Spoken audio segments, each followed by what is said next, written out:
नमस्कार। सुप्रसिद्ध तबलावादक झाकीर हुसेन काळाच्या पडद्याआड, तबल्यावर लिलया पडणारी थाप अखेर झाली शांत। सविस्तर बातमी पुढे पाहण्याआधी चॅनलवरती तुम्ही नवीन असाल तर आपला आरजी मराठी न्यूज चॅनल जरूर सबस्क्राइब करून घ्या।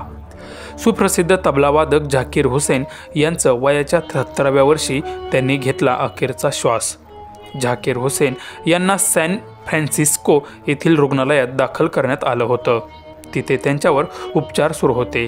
त्यांची प्रकृती गंभीर असल्याचंही कळत होतं, मात्र उपचारादरम्यान त्यांची प्राणज्योत मालवली। गेल्या अनेक वर्षांपासून झाकीर हुसेन यांचं वास्तव्य अमेरिकेतच होतं। झाकीर हुसेन आणि तबला हे समीकरण म्हणजे दिवा आणि ज्योत, अगदी असंच। वडील अल्लाह राखा खान यांच्याकडूनच त्यांनी तबला वादनाचे धडे गिरवले होते।